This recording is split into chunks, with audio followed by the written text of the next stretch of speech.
Hey guys, welcome to today's project. Today I am working on our hoop house a little bit more. It's been a while since I've had time to do this. Kids have been keeping us busy, work, all the normal things of life. And today happened to be a mild day in the middle of January. And so I did my best to take advantage of it. And so here I've got all the baseboards laid out. The baseboards are going to be my project for the day. And we're going to see just how handy I am here.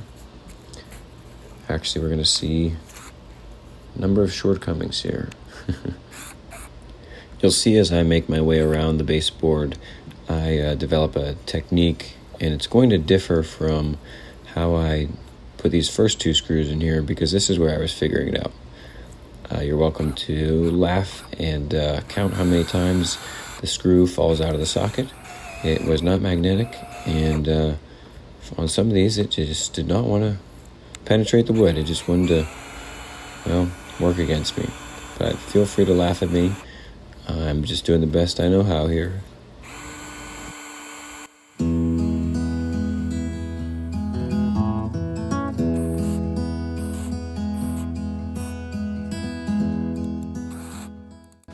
What was happening here was I have an older drill that I'm using, and even though the battery was fully charged, maybe the brushes are worn out a little bit, but it just did not have the strength to make the screw spin on the high setting. Something in the motor would try to spin, but the head of the drill would not actually spin, so you'll see me switching back and forth between high gear and low gear a lot. Low gear when I'm trying to make penetration there, and then high gear once the screw has stripped out and the wood and is able to spin freely while I'm drilling into the metal.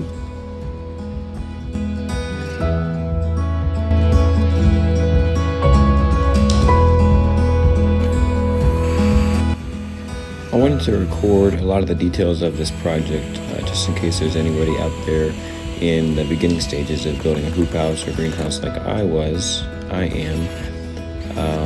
If you don't care to see all these details, skip ahead to the 5-minute mark right now.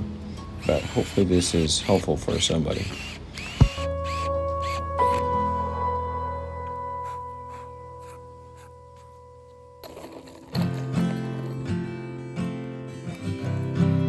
Hey everybody, just wanted to take a moment to say thank you for joining us, whether you're a returning subscriber or maybe a new subscriber.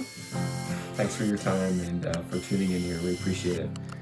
What we're trying to do here is create a channel where you can see what we're up to. That's why you see a lot of my videos are me at work, because that's where I spend the majority of my time right now. But some of our videos are of what we're up to as a family and on our homestead. And ultimately, I think that's what we'd like to make more videos of, going in that direction. So I've been told that I'm a little too serious on the video sometime when I'm talking. So I just want to reassure everyone, I am naturally a lighthearted person.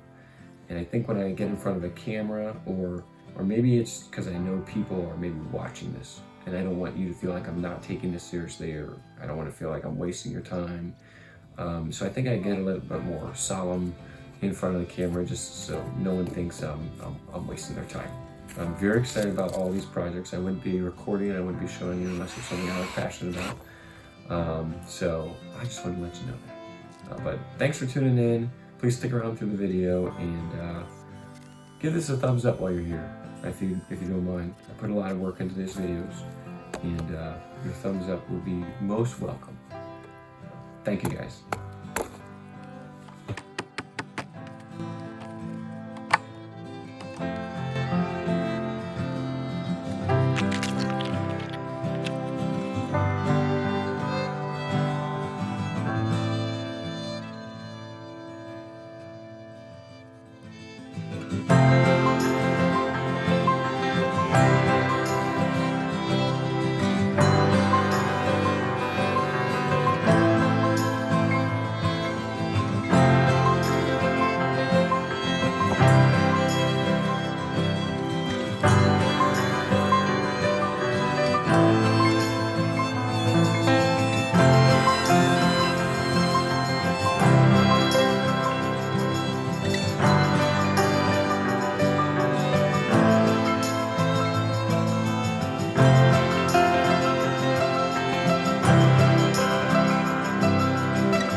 At this point, my battery died.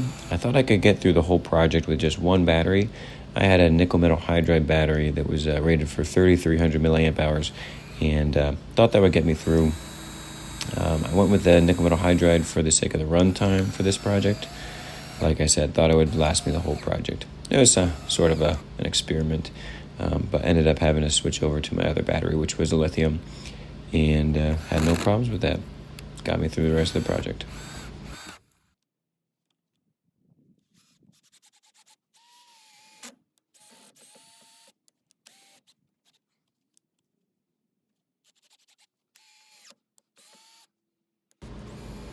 If you've stuck with me this far, either I should be impressed or maybe you're impressed. I doubt it's the latter, but nonetheless, if you are with me still, please hit the thumbs up button. It would really help my help my channel, and help me keep doing what I enjoy doing, which is making videos of the things we're up to these days, the things I'm interested in, and you'll get to see more of me learning on the fly, learning as I go. Looks like with the baseboard on. I got a lot of my pointers for this hoop house from Bootstrap Farmer, their website I found online, where they sold kits for hoop houses, different types of frames. They had the Gothic frames and these normal bowed frames, and they also had tips for how to take top rail for a chain link fence and buy one of their hoop benders and bend my own hoops, which is what I ended up doing. Late February. There's a video on that to come. Mid-March, more realistically, start some stuff, and then we've learned our lesson the hard way several times. Doing stuff indoors or in a little greenhouse indoors or on the porch, and starting the seedlings or seeds too early. And usually they're taking over so much space or outgrowing their pots and going limp because they're not hardening off yet before we're ready to put them in the ground because it's too cold outside, because we started them too early. So we're hoping with this space we can still start them earlier, keep moving them up in pot size maybe if need be, or just start them in larger pots. Probably not start them in larger pots. But we'll have more space, we'll be able to control hardening off better, and it won't be taking over the kitchen, taking over every window in the house, that sort of thing. So we won't have to worry about the kids, reaching in and snapping or pulling over the mini greenhouse. We've seen it all. So this will hopefully be done in time, and I might wait till after the snow comes and goes, if we get any, to put the plastics on. That way, one less season of wear and tear on the plastics. Hopefully extend the life of that a little bit. So yeah, thanks for watching. Stay tuned. We're gonna get this done. Thanks, guys.